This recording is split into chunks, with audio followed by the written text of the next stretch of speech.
Okay, so first and foremost, why don't you introduce yourself? To you? To me, sure. Oh, The camera, anyone.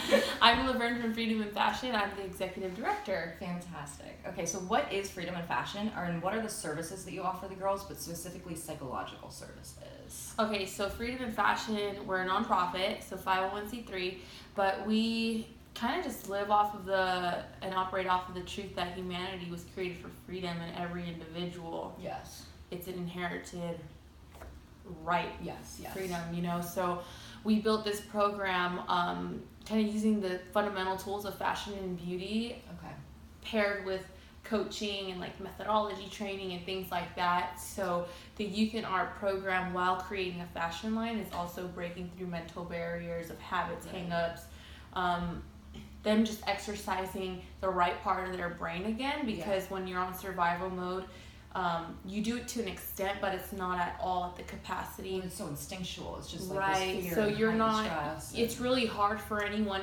at that in survival mode to see past the surroundings that they are in. Because the innovation and imagination, just that right part of the brain, is not operating. Yes.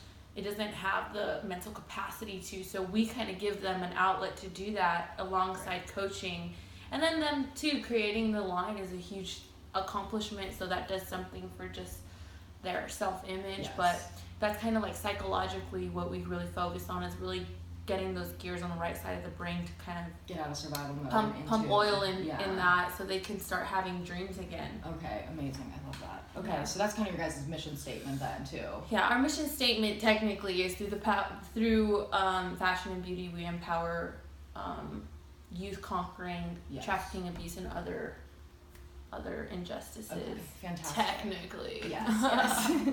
So you guys deal more with the aftermath than necessarily like proactive measures. This is dealing with, once the girls have gotten out, to help them reacclimate to society and just get them working again.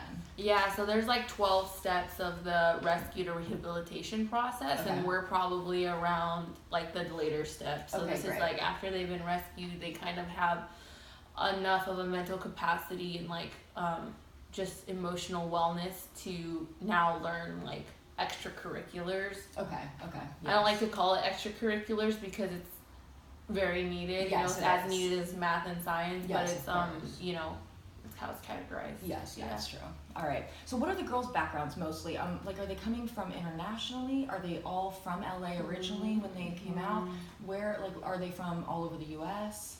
Well, in general, human trafficking is global, Yes, so especially in Los Angeles, it's huge for import, export. Yeah, we're one of the top cities, I think, out of 13, like one of the top 13 Yeah, cities. we're top 3. Yeah, top 3. It's just... So, huge, just international, but for us and what we do, we specialize in the local, like a lot of our girls are local, born and raised in LA. But this program's a little different. We have people from, I can't say the country, it's so hard. It's like somewhere in Russia. Yeah, one of the Eastern Europe. Something like that. But so we have people from all over the world in this class. But mainly most of our girls, and now men and transgender, because that's what we've expanded to, have been born in LA, trafficked by their families, things like that. Yeah. Okay. All right, that's good to know. And then what other organizations do you guys work with? Because I know there's like Cast LA is like a really big company. Do you We've worked with them before. Okay. We've partnered with Cast before. We've partnered with, as far as the NGOs in Los Angeles, we've partnered with almost all of them actually, unless they've come up in the last like few years. Great. Two Wings, Cast. Amazing. We used to have some light partnership with A21. Okay. Nothing like, we never did any events together or anything like that, but it's just like a mutual support. So yeah, there's like anti-human trafficking communities very supportive of each other. Great. So we partner with those kind of people. But we also partner with brands and people who this isn't necessarily their mission or their for-profit companies, but they want to support us and what we do. Yes, of course. So some of those brands are like Smashbox Cosmetics, Nordstrom's, Okay. Tom's Shoes. Oh wow, and they're all getting involved. That's amazing. Yeah, we've partnered with those guys. Amazing, I love that. Mm-hmm. Okay, and then what are your opinions of Cast? I mean, as one of the big names in the sex trafficking world. I think they're great. Good? Well, they're obvious, like, just, that's not an opinion. Yeah. It's like, they're clearly doing, Good the work. facts are, they are doing good work, Okay. you know? So. All right, good to know.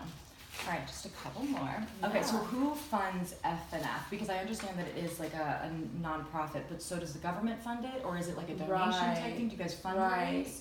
Fundraising is constant. Yeah. So if you're watching this, Send money. Oh yeah, where can they send money? Like if we www.freedominfashion.com/donate. Okay. Super simple. There we go. But as much as you can. yeah, College so but yeah, so we are heavily supported by the individual donors. So you guys who think that like, oh, my $5 doesn't do anything, that is the general source of like our mission. So it does a lot. It does a whole lot, and it's what sustains the organization. But we also have corporate sponsorships too, who do a lot of double matching. Like Capital Group is a support of ours, and we're going for grants next year because of this program. It's newer, so our 10th year is next year. Wow! But this program is only 3 years old, 3.5 years old. So we've had to accumulate data in order to get the grants and everything.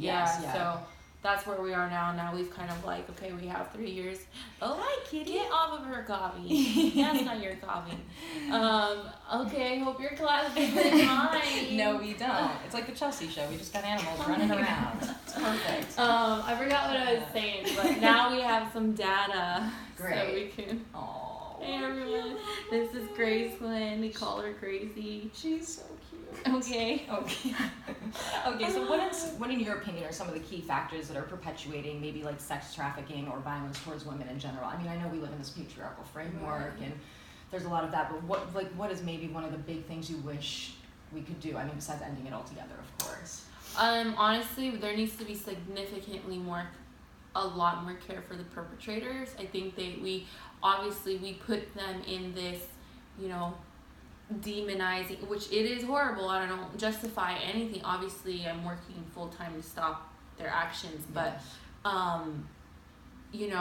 hurt people, and they have a sickness. And I think the world, once we start looking at it as that these people are not demons. Yes. What a great perspective. That's but a great line. They have a severe sickness. And that sickness, if not treated at an early age, like we just need to be better as a society, as calling like youth that do have psychological problems or setbacks, I should say, like us just calling it what it is and not being so timid to, we don't want to hurt anyone's feelings. It's like you need to kind of gracefully intrude early so it doesn't develop into what. And it's not just in human trafficking, it's in terrorism, it's in everything, So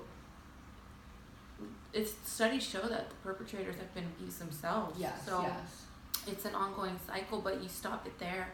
You know what I mean? We're taking care of the survivors on our end, but men need to start stepping up. We need to start really caring, having some compassion, as hard as it is. For human nature, I know it's like you see these girls and you it's really hard to feel any compassion towards anybody that does these kind of things. This way. But we have to. It's not a matter of we must.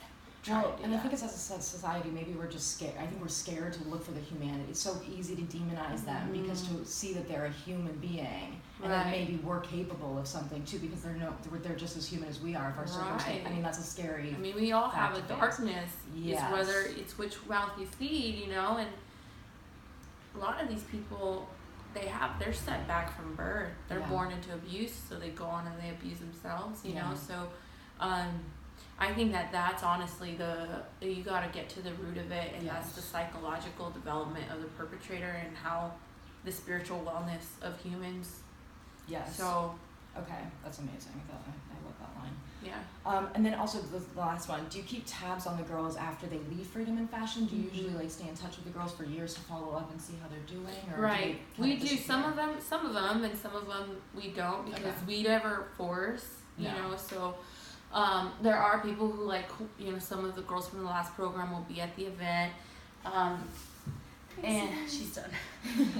She's everywhere. But so some of the girls from the last program will be at this event, and we still take them to lunch. We have what we call like follow up, like hangouts with them and things like that. But it's always if they're willing. So, and we have to wait if they are minors. We have to wait until they reach out to us. So we can't, you know, find them on Facebook and like say, hey, how you doing? Like legally we can't. No, there's a lot of red tape if they're minors. If they're adults, it's a little different because minors there's almost need more so. Right, right. But I mean legalities, I understand. Right, yeah, but so some of them do and some of them don't, and those who do, we have an ongoing relationship with them. All right, that's good to know. All right, well, thank you so much for your time. This Oh, is going to be hugely helpful. Yeah, this is amazing. Thank you so much, and thank you for everything you do. Like in this, I mean, you're an amazing person. I've always respected Freedom in Fashion. I'm so honored to have like worked with you guys and hopefully work together again. It's great to partner with you too. Glad that we could do this. All right, thank you. See you, class. Bye.